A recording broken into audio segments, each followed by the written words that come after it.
سؤال شيء كوباد waxay noqonaysaa hadii Allah subhanahu wa ta'ala uu ogolaado waxa tagteen deegaanka Soomaalida daba qood weyn noqdeen baa nimankii horta jigjiga hadaa tagto lagu arko waxa lagu dhihi waa tirsatay balnoodi waa tirsatay hay ha xisbiga hooyo tirso حسبي وساق حيوان مودهي حسبي هو أود بدن حتى كم السعودي عندنا السعودي مرة أما ترسو أما هترسني حسبي هذا كتير ده أرنت كان هذا لو يدينا واحد هيد ورنمي وضدك قاعد بعد وقفوا في تشرتين مركز نيروبي تشوكتين ميان لا يدن حري عوي ماشي سدا هيد لبضع النظري وحلقة يبقى فرق وين ومارتين عن قيمين لكن هذا هدراوي وكلنا السعودي فولا كان قاعد يبوهز كل لكن وحين قالوا لك توب 5 كصومالي كجرتو وجيجي قابتي وكرت marka la fiiriyo okay halka waxba igu hoos jira populationka shisheeyaha ama dadkan Etoobiyaanka ajaanibta ah ee imaanaya deegaankii gaar ahaan magaalada Jigjiga muuqashadoodu intee in la egbay موقتها نيه way muuqdaan laakiin magaalada waa la kala shaqaysanaya magaalada horta waxaan ku baarashlayaasha waa iyaga timajarayaashuna waa iyaga bajaaj iyaga kaliya ma xamaaliga Soomaali badan baa wada xamaaligaasna iyaga dadka yani dadkan kulay adu qayb ka yihiin Soomaalidu hadda sidii hore marka ma dad dalkoodii jooga waa dad dadkoodii dalko ma dad dalkoodii jooga mise waa dad og dal iyo deegaan iyo dad aysan horta nimanku laba xafad lahayn joogo oo martiya nimanku sidoo laba xafad degay laakiin hal arrin oo khatar ah oo ay tahay in lagu baraaruga jirto awal hore deegaan gooli aad marka ka timaado waxaan filayaa iyadoo leeynoo kala turjumaad ka timid oo qofka amxaarka intuu amxaar ku hadlo ka Soomaaliga oo lagu wuxuu leeyahay gaariga afceliya Soomaaliga waa lagu hadlaa hadda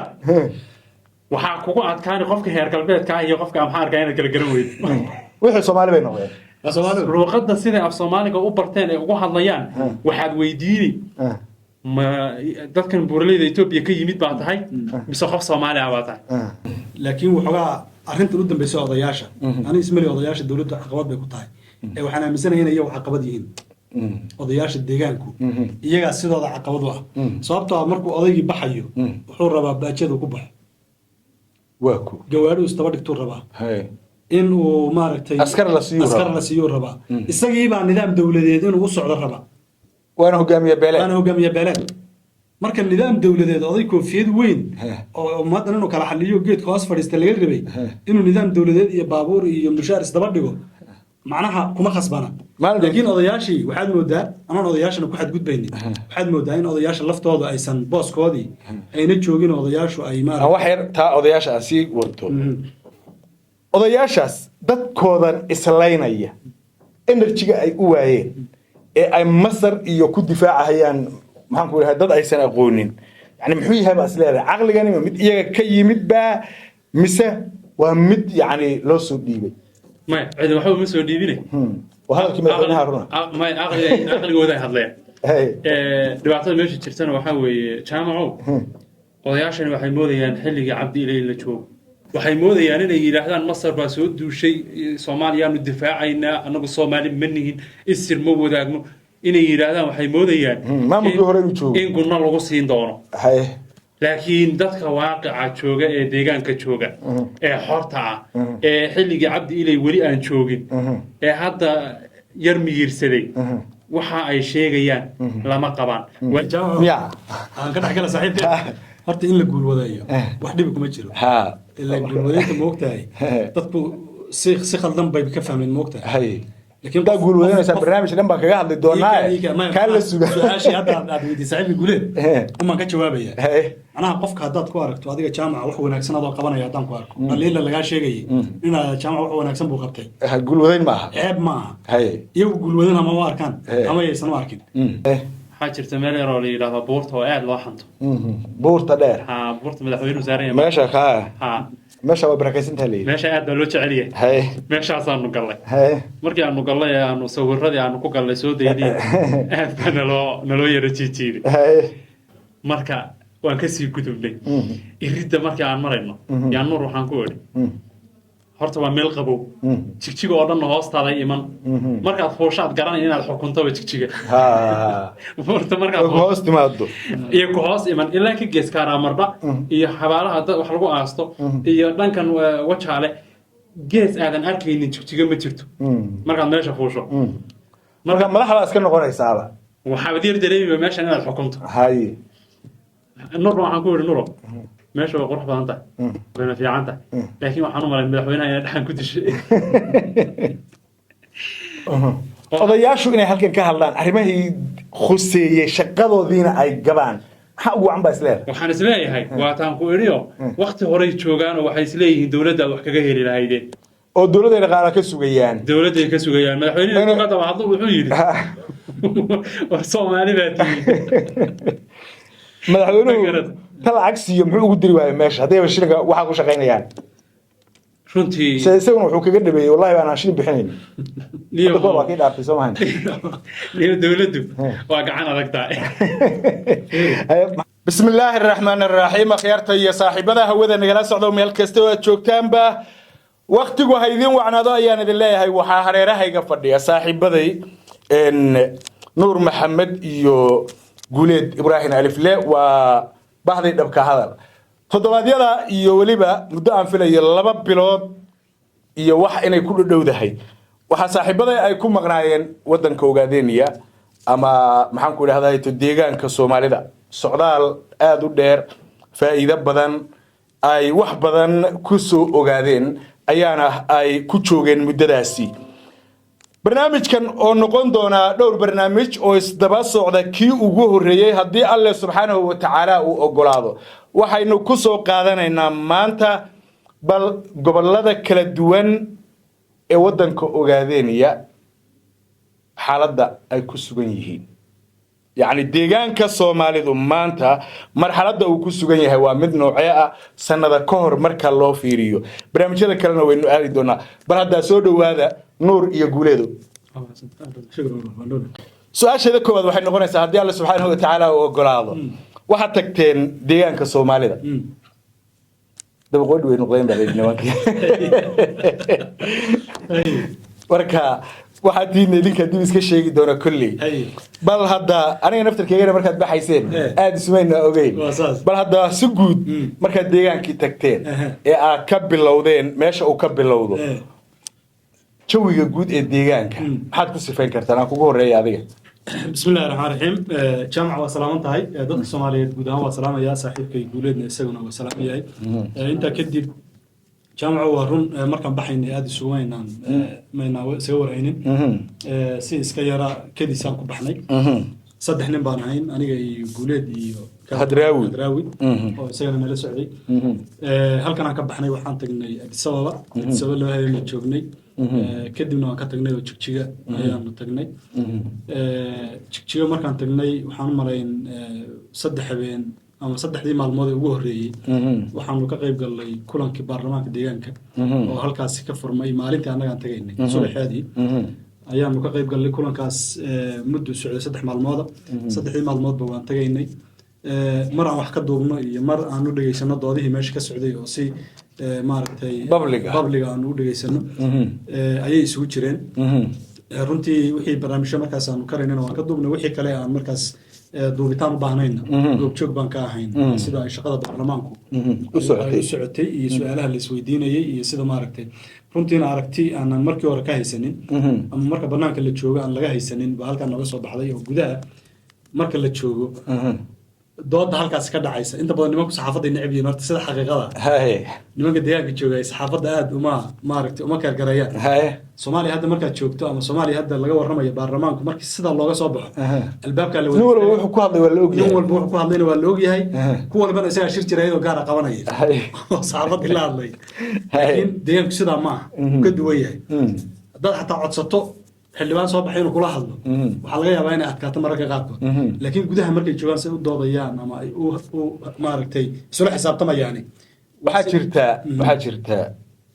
ma naanays ay leeyihiin naanaysaas ma beeninaysaa adigu maxay tahay yani kuraas ku fadhida كراس دقح يدل ساري عاول والله iyaga ficnaan inay beeriyaan ama ay kubayaan aniga laakiin dooda meesha ka socotaan arkay kuraas ku fadhida ma ahayn rag xisaabtamaya iya meesha jooga dad kuraas ku fadhiya haay dad kuraas ku fadhiya waa tahay saaxiibkay guuleed baan hadda aadaya guuleed inta waana looga soo warbixiyay waxba kaga sii noqon mayno ka bilow jigjiga iyo si guud bulshada aragtida deegaanka Soomaalida marka la fiirinayo xilligii aad ku hagaagteen baarlamaanka doodihiisa iyo kulamadiisa ay socdeen bal jawiga guud ee jigjiga iyo aragtidii dadweynaha maxaa kaaga baxay aad baad mahadsan tahay jaamac saaxiibkay nuur oo safarka igu weheliyeyna isagana waa mahadsan yahay daawadaasheenana waan salaamayaa meel walba ay naga daawanayaan wax badan kaga noqon maayo oo safarkanagii iyo halkii aan ka bilownay iyo ujeedkiisa iyo waxaa kasoo warramay saaxiibkay nuur su-aashaada intaanan u gelin tu hore oo isaga aad weydiisay oo kaftanna ahayd dhabna ahayd oo aadna naloo weydiinayay yaan rabaa inaan yar ku laabto horta jigjiga haddaad tagto oo lagugu arko waxaa lagu dhihi waa tirsatay falloodi waa tirsatay haye ha xisbiga hooyo tirso xisbiga waa soo qaxay waan moodayay waxaan kale xisbigaas ka mid noqonaysa haddii waa tagto ama tirso waa xisbiga ugu awooda badan haddaan xataa kaba soconin cidna waa la soconin marka ama tirso ama ha tirsanin xisbigaasaa ku jirtaa arrinta kale aad loo weydiinaya waxay ahayd warnimayahu dadka aad baad u afuufi jirteen markaad Nairobi joogteen miyaan laydin xidhin labada arrimood aad jaamac galadna weydiintiisa aad bay isagana noogu badnay saddexda arrimood markii weydiintooda ay aad noogu badnay waxaan rabaa inaan idhaahdo war deegaanka dad aan lacag u soo doonanin yaa iman kara oo waxoodii wata iyagu waxoodii wata inay waxa ay arkaan ka warramana diyaar u ah xisbi mucaaradana aan ahayn dawladna aan muxaafid u ahayn waxna inay buunbuuniyaan meesha aan u imanin laakiin xaqaa'iqda aan soo aragnay saan haddaba uga warrami doono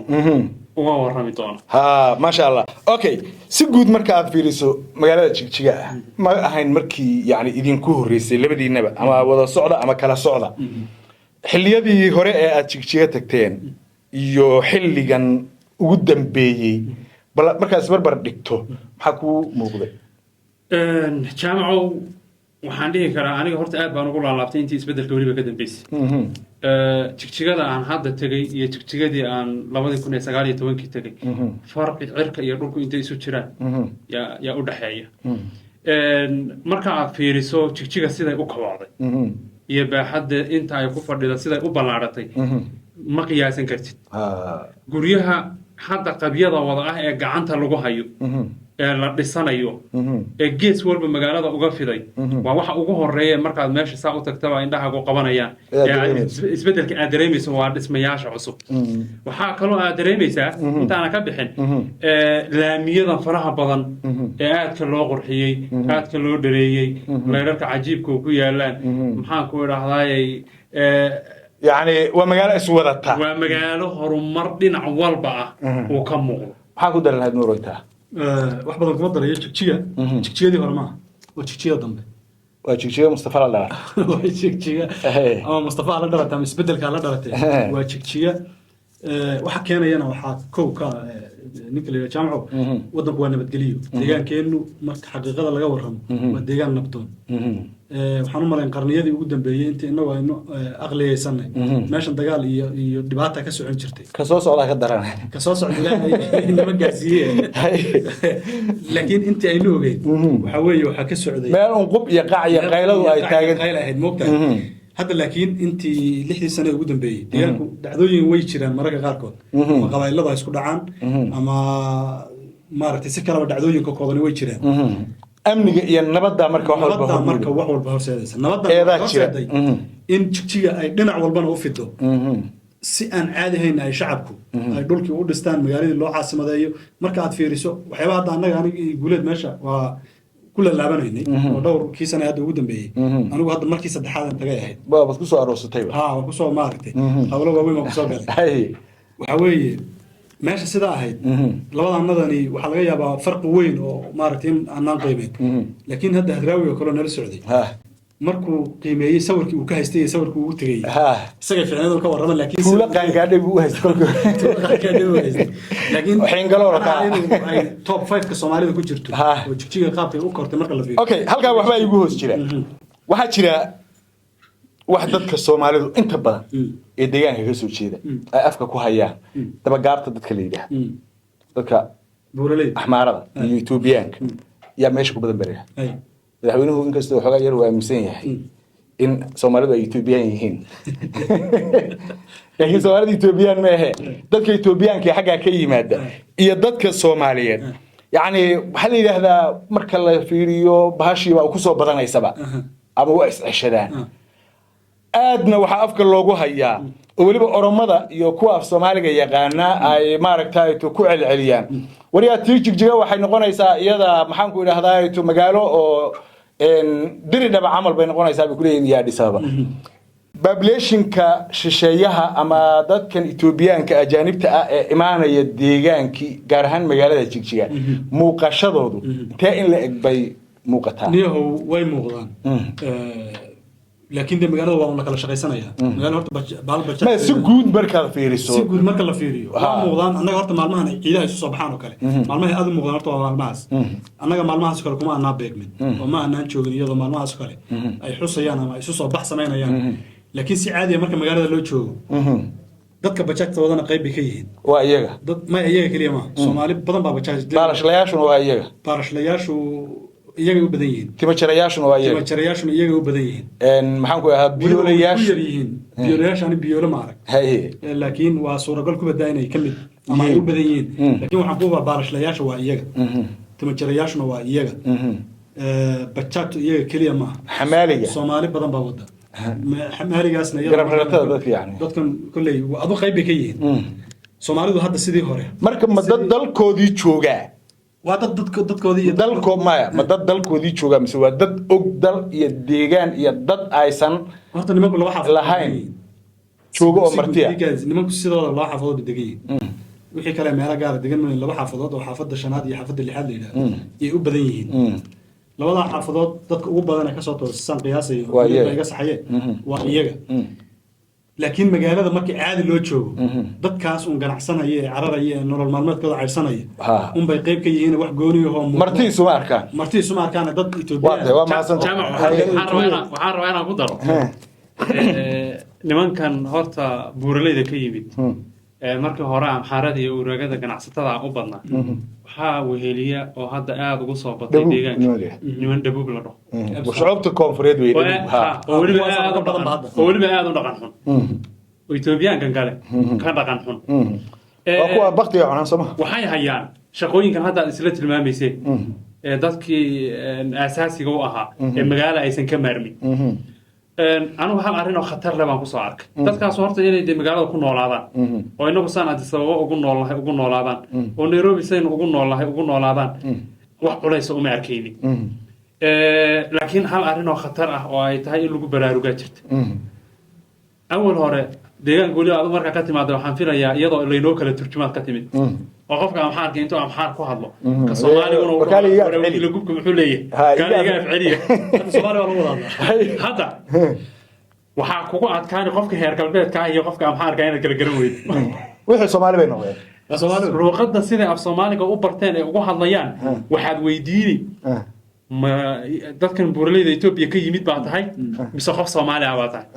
adan intaad kala garan weydaad weydiin kala garata mooyee afku ma kala garanayso ruuxa fiican afkoodu waa ka tageen way ka tageen Soomaaliya qaatay mid kale sidii ay u labisan jireen ma labistaan oo hadda waxaan la xaman karin xamasho ma jirtay waa ku xareeyay waa ku xadeeyay marka jaamac wax arinta khatarta leh marka aanu socdo waxa weeye ninka Soomaaliga bartay ama gabadha Soomaaliga baratay xabashiyada asala diricii qaadatay hagoogan inay islaam tahay inay tahay kama qaraafiicda qabta inay amxaar tahay inay Soomaali tahay inaad kala garan waayeyso markaad dhahdo xagad ku dhalatay waxay ku dhig Jigjiga ku dhashay gidigood wada Jigjiga ku dhasheen meel baan ka yimid kuma oran waa inta Mustafa joogan male marka waxaan ku yiri waa ka horban dhashay waa dad waaweyn marka waxaan ku yiri adigu mujigjiga gabadh baan la sheekaystay amxaara hotel gareynaysa waxaan ku idhi adiga mujigjiga waxay tihi jigjigan ku dhashay waxaan ku idhi soomaaliya see u baratay waxay tihi anoo yar baan bartay okay nin ma leedahaan ku idhi marka waxaan fiirinaya bal inay soomaalidii ay guursadeen iyo in kale maya waxay tihi waxaan u doontay gondar yaa nin u doontay bay tihi marka waxaan ku idhi hadda wuu kula degan yahay soo maaha dee intaad gondar aadaysay maxaad meelaan uga guursan weyde waxay tihi soomaalida isma fahmeyno oo yacni afkiina way ku hadlaysaa diriciina way qabtaa xitaa masqalkii bay qabtaa waxaan ku idhi soomaaliya haddaad si fiican u fahmayso calaamadan maxaa isaga yara bixin weydo diinta islaamkana u qaadan weyde waxay tihi markii aan si fiican u fahmaan qaadan doonaa waa tahay aynu ka gudubna marka jigjiga deegaankaad sii gasheen magaalooyin badan iyo gobollo badan baad marteen bal hadda dhulka aad soo marteen gobollada kala duwan ah waxaan filayaa bar baad kusoo dhawaateen meeshan aan joognaa annagu hadda kenya xuduudeeda oo aad soo gaadheen gobolladan liibaan miyaa la yidhaha mise doolo maxaa la dhahaa daawa iyo eriyada aad soo gaadheen bal hadda ka soo bixidiinii jigjiga ilaa iyo maxaan ku idhahdaa meelihii aad soo marteen bal si guud deegaankaas labaan u qaybinayaa safarka anagu laba qaybood buu ahaa qayb waxaan jeclahay guuleed inaan u daayo saaxiibka iyo wixii maaragtay uu ka odhanayo qaybta hore ayaan jeclahay anu inaan ka warramo safarka annaga horta waan ka cudurdaarnaya gobolladan sukamaan aan soo gaadhin waxaan ka baxnay jigjiga fiiq baanu tagnay waan kasii gudubnay oo habeenkii waxaan ku dheelmanay email halka waxaan isu marray 3 gobol oo faafan oo kasoo baxnay iyo erar iyo nogob yaan isu sii marray kadibna shabeello email shabeelle ka tirsan yaan habeenkii kusii dheelmanay marka gobolladaas socod maan kusii dhex marray oo maanaan wax badan maanaan hakanin oo wadda laami oo halkaas marta ayaan qaadnay kadibna email bari baan habeenkii yaan ku dheelmanay email warbixin yar oo kooban oo magaalada iyo taariikhda iyo la xiriidha baan ka samaynay maalintii dambana waanu ka tagnay email waxaanu aadnay meesha reerkiinu deganaa ma yahay reerka naga degan waa la isla gogosanaya marka waa ka tagnay waxaanu tagnay meesha la yidhaahdo abaqur baan sii marray laab baan sii marray beer caanaan sii marray halkaasaanu goday ayaan ka gallay goday 4 maalmood baan joognay iyo 4 habeen waxaanu booqanay meelo kala duwan meelahan booqanay waxaa ka mid ahaa jidadka magaalada oo aanu si guud u indhaynay waxaan booqanay wakaalada biyogelinta magaalada loo sameeyey magaalada waagi hore webiga shabeelle magaalada mara webiguna xilliyada qaarna waa dhooba xilliyada qaarna biyo cad oo caadi ah iyo wadaa xilliyada uu dhoobada yahay magaalada aad bay ugu rafaadi jirtay hil xableel la yiraahdo oo ilaa hadda inay joogtaan malaynayo iyo dameeraha iyo kolba wixii kale iyo ka soo dhaansan magaalada ka dhaansan jirtay marka alxamdulillah waxaad moodaa inay ka nasatay magaaladu wakaalad biyogelin baa loo sameeyey oo hadda biyogelin aad u qurux badan oo si fiican u shaqeynayso webiga laga soo jiiday oo biyaha meel dhexda ku kala sifaynaysa kadibna magaalada soo gaarsiinaysa ayaa jirto oo hadda ay reer guday aad ugu nasteen oo hadda dhoobadii hadda xilligan anagu tagnay webigu aad buu dhoobo ahaa marka dhoobadii way ka nasteen biyogelintaasaan booqanay waxaa kaloon booqanay galbeedka guday mashruucan weyn ee maaragtay muddooyinkaba soo jiray sida la ii sheegay uu bilaabay mingista xile maryam xilligiis miraa goday haa xaylaa bilaabay xile salaasi miya mise waa mingistu ma garan midkood baa bilaabay marka wax kasta waa u bilaabaan hadda laakiin waa mashruuc fiican dadka soomaaliyeed ka faa'iidaysteen xukuumadda deegaanku ay garab siisay inta noo muuqatay ay si fiican u dhulkii iyo maaragtay biyogelintii si fiican loogu sameeyey dad badanna ay ka faa'iidaysteen oo bariis iyo maaragtay raashinka noocyadiisa kala duwan lagu beeray marka mashruuca markaa meesha baasta ka baxaysaa wad malay beer baasta isaga baxdaan aqoonini inay baxdiyihiin garaan ogeyn laakiin hadday bixi lahayd inay ka bixi lahayd baastada galaan laakiin haddayna bixin sikala loo sameeyo iyadoo waa sheeko gooniya marka laakiin bariis wuu ka baxay adi way ka baxday raashinka noocyadiisa kala duwanna iyadana way ka baxeen haddana kow ma joogto shaqadu way socotay oo dhulka la qodayo la banaynayo iyo baabuurta istaba maraya iyo cagafcagafyada taagan iyo meel shaqa ka socota ahayd marka mashruuc aad u weyn oo dad badan oo xataa qaarkood qurbaha ingiriiska meelaha ka yimideen ay maal gashadeen oo ka faa'iidaysteen ayaanu halkaa kusoo aragnay waan ka tagnay goday 4 habeen kadib waxaanu aadnay qabdaar baanu habeen sii joognay munado tuulooyinkii iyo degmooyinka udhexeeyana waa sii marray qabdaar baanu 2 habeen haddana yaan joognay 2 habeen meelihii aan booqanay waxaa ka mid ahaa kifladoorkii hore magaalada saldhiggii hore ciidan saldhiggii hore ciidamada Ethiopia taliskii hore ciidan taliskii hore ay fadhin jireen dadka ay ku dhibaateyn jireen oo reer qabdaar ay ku sheegayaan inaan 1 kilomitir loo soo gaari jiray qofkii halkaas soo gaadhana uu xerada hore usii galayay oo lagu waayay yaan ugu tagnay meeshii isbedelkeeda hadda waxaa lagu sameeyey markii laga raray waxaa lagu sameeyey goob dadweynaha laga dhigay waxaa laga dhigay masaajid baa laga dhisay beer baa laga sameeyey garoon kubadeed baa laga sameeyey waxaa laga sameeyey aduu dhul dan guud ah ayaa laga dhigay qabdaar aduu barnaamijyaan ka duubnay laba ayaan joognay waa ka gudubnay waxaan tagnay meesha la yiraahdo gabagabaan aadnay intaan marsin gaari ma midig u leexano qorile yaan halkaas habeenkii haddana ku dheelmanay qorilaan habeen joognay waan ka tagnay haddana habeenkii labaadna waxaan joognay degmada Danood ayaan iyadana joognay aduu caadi iyo waxaan sii maray maaragtay tuulooyin kale oo dhexdaa baan sii maray marka inta aan dhulka soconay dhulku si guud marka la yiraahdo dadku horta nabadgelyadu maaragtay waa boqolkiiba boqol cid ku dhibaysa ama xaggan u istaag ku odhanaysa ma jirto laakiin wadanku xilliga anaga tagayna abaarna uu yar ahaa oo inkastoo dhulka ay meelaha geeduhu ku badan hadda doollo kale gobollada kale way ka dhir badan tahay oo dhir aan gobollada kale ku holin ayaa doollo ku taala marka doollo intaan ka marray labada degmo labada aan ka marray ama tuulooyinka aan ka marray dhul wuxuu ahaa dhirtiisu ay weli nooshahay oo daaqii hoose iyo weli wixii nool yihiin laakiin si guud u qalalan gobollada kalena iyadana abaartu waa ka jirtay laakiin abaar daran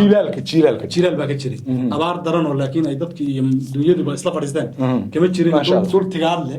oo xooluhu iskaga dhaqan yihiin dadkuna dhafoorkoodu una xumayn ayay ahaayeen waxa ugu fiican soo aragnay nabadgelyadaas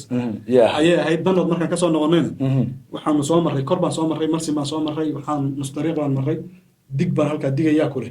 dolaal ka soo galay dolaal baa miyaa kira geliyan meesha dig baan soo marray oo ka soo gudubnay waxaan soo marray tuulooyin kala dhowra kadibna waxaan nimid gunagadana waa ka soo gudubnay bullaalaan soo marray ceebkii bullaale halkaasaan xabaashi garoon booqdeen xabaashi garoon maana booqan waqti baan haynine garowan adoo wadada laamida ah yaa kaga soo dhacay marka dhagax buur baan haddana nimid oo dhagax buur 3 habeen masaafir midkood yaan haddana ku hakanay dhagax buur iyadana sidoo kale meelaha booqanay kifladoorkii baa ka mid ahaa iyadana kifladoor bay lahayd saan oo kale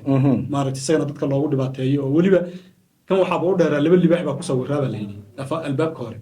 libaax ku qaad libaax waaweyn bay meesha dhigteen wixii oo dhan oo la burburiyey libaaxyadii aakhira loo diray xeradii maaragtay lagu kala kacay waxay iyagu ree dhagax buur marka iyaguna ka sameeyeen dambud sidii qabdaar oo kale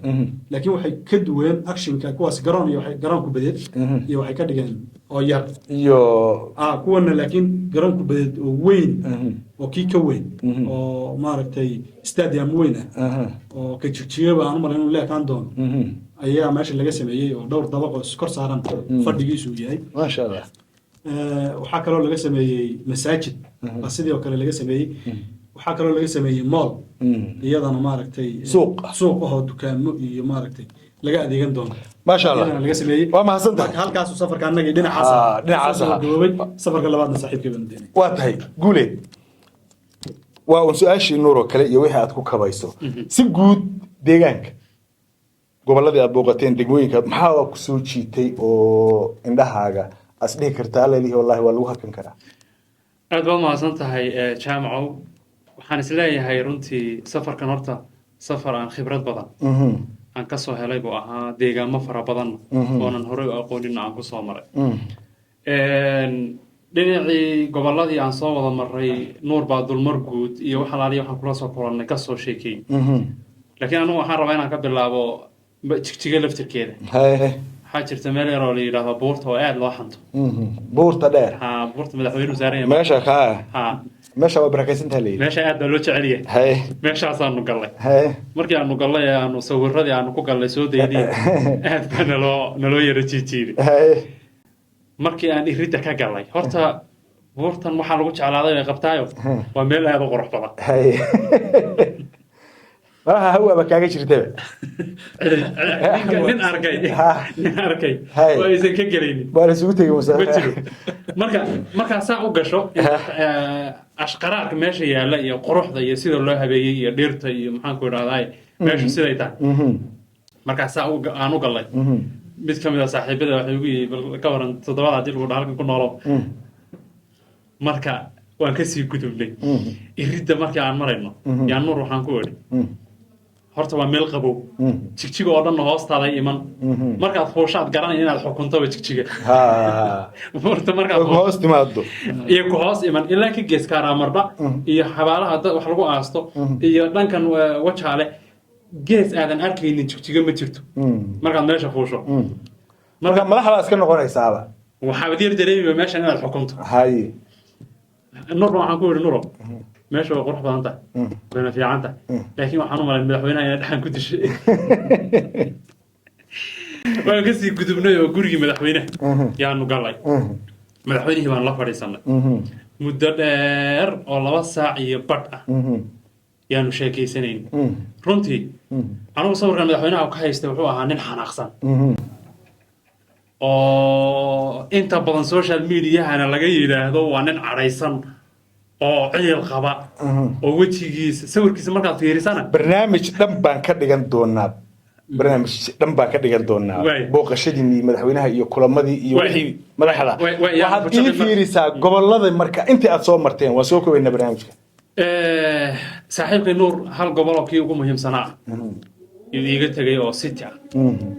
kaa way inoo dambaynaysaa kaa iyo ciidanka liyu booliska aad iyo aad safarkiina waxaan rabaa deegaamadan hoose dhanka amnigan marka fiirinaya niyahow si aanan u noqonin niman guurwadaynaya dhanka amniga horta deegaanku dee ururo iyo jabhado iyo balaayo iscayrsanaysa iyo ciidamo dowladeed iyo siyaasad la isu cayrsado gulwadaynta meed ka cararaysaa waan ka cararayaayo waxaan ku guulwadeeyana ma aanan arag inaan guulwadeeyana ma rabo cid igu khasbaysay inaan guulwadeeyana maanan soo arag marka ururo iyo siyaasad iyo wax la isu cayrsanaya deegaanka guud ahaan horta ma jirto laakiin waxaa jirta caqabado dhanka amniga ah oo qabiilada ah beelaha ah daawa 2 reer baa isku laynaya shabeelle reeraa isku laynaya doollo dhacdada hadda foosha xumeed waa tii ay ka taagnayd sharar reeraa isku laynaya oo iyadana ay xaaladoodii taagnayd oo aan xalkama dambaysa laga gaadhin howlahaas ishuwan ee dhanka qabiilada ah oo aad u soo farabatay waxay ahayd arrin dowladuna dhaliilo badan ku leedahay dadka deegaankuna dhaliilo badan ku leeyihiin waxay ahayd maanta inaynu nasanno oo maadaama siyaasad laynoo cayrsanayay aysan jirin aynu nabad ku wada noolaanno tii meelo badan kamayna suuroobino qabiiladaasaa isku hor fadhiyo oo ku dagaalamaya dowladduna heerahaas dhiig joojin way samaysaa oo haddii aysan ciidamada ay dhex dhigta aysan dhex dhigi lahayn doollo oo kale 100 qof baa maalin laga kici lahaa dhowr saacadood oo maalin ay subaxii ugu horreeyay isku kaahinteen iyo 10 qof iska dileen 2 saacadood ciidanku hadduusan dhex ordin waa isku dhamaan lahaa waan hubaa boqolaan inay dhiman lahayd marka dhiig joojintaa way sameeyaan laakiin wax dhaafsiisan dhiig joojintaa wax dhaafsiisan ma hayso xukuumadda deegaanku odayaashii dhaqanka iyo hogaamintii iyo maxaan ku idhahdaa bulshadu waxay lahayd hormuud bay lahayd dadku xoolo meel degan ma ahayn dad baa hoggaan u ahaa dadkii ma shaqeeyaan miyaa niyow dadkaas caqabadna waa haysataa oo dhanka dowladda oo ku tidhi howlahan faraha nooga qaado annagaa xalinayna dowladdiina inay dadkii kala dhex gasho ay kala badbaadiso way awoodaaye laakiin inay xaliso oo si kama dambaysa u xaliso ma awoodo haddii la xaliyo shaqooyinkii baa soo dhammaanaya miyaa aan ka dhexgala saaxiibka horta in la guulwadayo wax dhibi kuma jiro ilaa guulwadaynta ma ogtahay dadku si khaldan bay ka fahmeen ma ogtahay لكن دا قول وين أنا برنامج لما كجا عند الدونا كان لسه سؤال هذا عبد سعيد يقول وما كان جوابية أنا قفك هذا كوارك وهذه الجامعة وحول نكسن هذا قبنا يا دام كوارك الليلة اللي قاعد شيء إن الجامعة وحول نكسن بوقتي قول وين معها عيب معها يقول وين ما وار كان أما يسمع أركين لكن ترى هذا قفك الشقف في عم بوقتي وحول نكسن بوهيا ما ركتي عيب يقول وين من ما هو رنتو شك marka waxa si araaranaysan taas horta halkaas ama arrin noqoto marka in la guulwaday laftaadu dambi ma waa sax weey cidna dambi laga ana taa ha ma inaydan ka cararin waa waxaan idin xasuusiyay ama aan sheego wanaaga meesha aan ku arkay waxaan arkay ha ma wixii waa dambi kama galin marka taas horta waa qodobka labaad ee amniga saaxiibkay wax yar baa kaga yara duwanahay waa run inta uu sheegayba colaado qabiil baa ka jiray laakiin wuxuga arrinta u dambaysa odayaasha ani ismali odayaasha dawladdu caqabad bay ku tahay ee waxaan aaminsanahay in iyagu caqabad yihiin odayaasha deegaanku iyagaa sidooda caqabad u ah sababtoo ah markuu odaygii baxayo wuxuu rabaa baajadu ku baxo waa ku gawaadhu istaba dhigtuu rabaa in uu maaragtay askar la siiyo rabaa isagii baa nidaam dawladeed inuu u socdo rabaa waana hogaamiye beeleed marka nidaam dawladeed oday koofiyad weyn oo ummadan inuu kala xaliyo geedka hoos fadhiista laga rabay inuu nidaam dawladeed iyo baabuur iyo mushaar isdaba dhigo macnaha kuma khasbana laakiin odayaashii waxaad moodaa amaan odayaashana ku xadgudbaynin waxaad moodaa in odayaasha laftooda aysan booskoodii ayna joogin odayaashu ay maaragtay wax yar taa odayaasha aad sii warto su-aasha ugu dambaysa waxaan jeclahay inaan weydiiyo guule odayaasha dhaqanka ee deegaanka soomaalida dadkii sida aad ka waranteeb waa islaynayaan beelaba beel bay duulaan ku tahay mid difaac ku jirta ma jirto mid walba midda kale iyo sida aad muujiseenba iyo col la tahay dhowaan waxaynu arkaynay odayaashii iyo hogaamiyayaashii dhaqanka oo telefishinadii maxaan ku idhahdaa dhex taagan oo si gaara iyo si guudba u hadlayo oo leh masar baan nagu soo duushoon difaacaynaa oo maxaan ku idhahdaa yani arrimahaas ka hadlaya anu ma garanayo de masar meel ay ku arkeen kolley anugu ma aqaano okay odayaashaas dadkoodan islaynaya enerjiga ay u waayeen ee ay masar iyo ku difaacahayaan maxaan ku idhahdaa dad aysan aqoonin yani muxuu yahay baa isleedahay caqligani ma mid iyaga ka yimid baa mise waa mid yani loo soo dhiibay maya cid waxba ma soo dhiibine waa hadalkii madaxweynaha runa maya aqligooda ay hadleen dhibaatada meesha jirtana waxaa weeye jaamacow odayaashani waxay moodayaan xilligii cabdi ilay la joogo weli halkii in la joogo bartii in la joogay moodayaan mustafa maalin walba waa sheegaa wuxuu yidhahdaa xilligii cabdi ilay xilligii maamulka hore weli kumaysa baraarugin miyaa maya waxay moodayaan inay yidhaahdaan masar baa soo duushay soomaaliyaanu difaacaynaa annagu soomaali ma nihin isir ma wadaagno inay yidhaahdaan waxay moodayaan maamulkii hore inuu joogo in gunno lagu siin doono laakiin dadka waaqica jooga ee deegaanka jooga ee xorta ah ee xilligii cabdi ilay weli aan joogin ee hadda yar miyirsaday waxa ay sheegayaan lama qabaan walaa uu jiraa guud ahaanba geeska afrika dul hoganaya siyaasadaha isdiidanna waa culaysyo inugu soo kordhay siyaasiga iyo aqoon-yahanka iyo cid kasta oo deegaankan u dhalatay oo aad weydiisana uu dareemayo laakiin waxaynu inagu nahay inaynu dhex orodno aynu hor orodno oo waxay naga galeen odayaashu inay halkan ka hadlaan arrimahii khuseeyey shaqadoodiina ay gabaan maxaa ugu wacan baa isleedahay waxaan isleeyahay waataan ku idhiyo wakti horey joogaanoo waxay isleeyihiin dowladda wax kaga heli lahaydeen oo dowladday dhaqaala ka sugayaan dowladday ka sugayaan madaxweynaha ka daba hadlo wuxuu yidhi war soomaali baa tihi madaxweynuhu ta lacag siiyo muxuu ugu diri waayay meesha haddayba shilinka waxaa ku shaqaynayaan runtii isaguna wuxuu kaga dhabeeyey wallahi baan aan shilin bixinayn waa kii dhaaftay soo mahan dowladdu waa gacan adag tahay maxaad dhaaftay ugu dambayntii maxaan dhaafnay oo aad ku dari lahayd odayaashu anigu waxaan isleeyahay shaqadii loo baahnaa ee iyaga u taallay fiiri waxna waa dhaqan waxna waa siyaasad nin odaya oo koofiyad wato siyaasad ka hadlaya reerihiisiina islaynaya ama aeroboortka taagan oo dad soo dhaweeyay waxaa aan aragnay deegaanka ka jiray ka mid tahay odayaashu waa waayeelkanagii waa odayaashaanadii waa sudaamadaanadii waa garaadadaanadii waa ugaasyadaanadii ma ceebaynayno laakiin shaqadoodii ma hayaan ilaa runtaa fiican moogtahay run haddii layidhahdan afka ma gubanaya dadka moogtahay odayaashu shaqadoodii ma hayaan shaqo siyaasadeed oo inay aqoonna aysa u lahayn maaragtay daba wareegaan waxaasa yaa meeshii taalla odayaasha waxaan odhan lahaa shaqadiinni ma haysaan shaqadooda hata inay shaqadooda qabsadaanna dowladdu kumana maaragtay uma diidana oo cid u diidan oo dowladda hor istaagaysa ayagu marka laakiin maanta intays urursadaan oo afar maaragtay salaadiin ay baxaan ama 5 salaadiin ama 10 salaadiin intays urursadaan oo qabiilada kala duwan ka kooban ay dowlad tagaan oo ay kala dhex fadhiistaan labada xaafadood ee meesha isku hardinaya ama ay tagaan maaragtay daawo iyo liibaan tagaan ama ay goday garab tagaan meesha maaragtay la isku haysto cid u diidaysa male weliba tasiilaadkana waa loo fududaynayaayo baabuur laakiin ها muhiimadu waxay rabaan waasaad hore u sheegtay waxay rabaan inay iyagoo dawlad u eg ay socdaan oday dawlad u eg marka waxoodii wata oday dawlad u eg cashuurna ma qaadaan qabanaya marka aad iyo aad baad mahadsantihiin odayaashu kala dhex galaan fiiri dowladdu waa sida guula sheegay waa wax jira dowladdu xalkeeda ugu dambeeya waa dhig joojin waa inay maaragtay xataa hadday kala xukunto tiraa meeshaas xuduudiina ma kala joogayaan qabaa'iladan kuwa waliba bur buu wataa kuwa waliba xeer reereed buu wataa kuwa waliba wax buu sheeganaya laakiin odayaashu way fahmayaan qabaa'iladu way isfahmayaan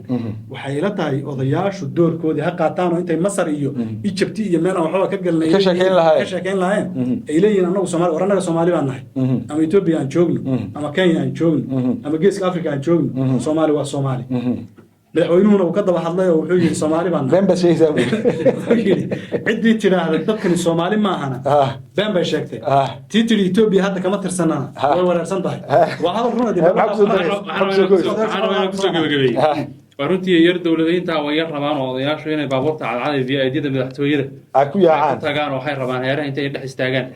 iyagoo waliba baajeed u socdo inta maalmood meesha ay joogayaan inay sidaa ku shaqeeyaan waxaan dhihi lahaa warniyo gu'iniyo cumaamadiina ku soo laabtay ergada Soomaalidu marka la diro qaab loo diro iyo si ay u hawlgashaa jiray dad walaalo oo istilaya walaadan hadda inoogu dhibka badan ee dollar markaan fiirino haddii intii odayaal gobolladoo dhan iska soo urursaday intay go'yaashooda tunka ku soo qaataan ay dhex fadhiisan lahaayeen dadkana waa la garanayaa oo deegaanka say u kala deganaayeen iyo waxay isku hayaan yaa si xoosan loo garanayaa la dhexdegi lahaa yani sidii lagu yaqaan ay yeeli lahaayeen waxba hagaagi lahaa laakiin sida hadda ay ku socdaan sida hadda ay dawladeynta u rabaan ay Masar iyo Mareykan uga hadlayaan si ma ah dawladuna sidan dhiig joojinta intay dadka ciidamo dhex ka hayso markii fal dhaco maalinkii dhacdadii ugu dambeysay iyo tii kale ku xigtay ee ka horeysay aan labadaba rabaa inaan dul istaago dhacdadii hore odayga lagu dilay dadkii la dilay dadkii loo xiray horta beel dhan baa la xiray beeshii dhanayda la xiray kii gacan ku dhiglahay kaan ahaynba 12 bari baa xidhnay waa la soo daayay haddana dhib kala dhacay beel dhan baa xiran oo macaaguriyaheedii la gubay oo la baabi'iyey oo xabsiyada ku urursan bil markay xidhnaadaanna waa la soo dayn doonaa waayahay ninka dambiilaha ah ee og maanta intaan waxaan rababa dilo in heerkanagu bil un xidhnaan doonaan oo la soo dayn doono ma joogsanayo meeshan wax badan baa ka khaldane yani dhaqankii ha loo soo noqdo dhaqankii ha loo soo aad iyo aad bay u mahadsan yihiin saaxiibaday Nuur iyo Guuleed barnaamijkan oo qayb ka barnaamijyo noqon doona taxane maalmaha inagu soo foolay ilaa 2 barnaamij oo kale aan ka diyaarin doono oo guud ahaanba arrimaha deegaanka Soomaalida waxaan barnaamijyada dambe ku soo qaadan doonaa gobolka City guud ahaan iyo gaar ahaan difaaci dadka deegaanka Soomaalida iyo ciidamadooda isgarabsanaya ee tan iyo inta aynu isugu imaanayna barnaamijyadaas waa Gala Xasan oo idin leh nabaday iyo nooli kulanta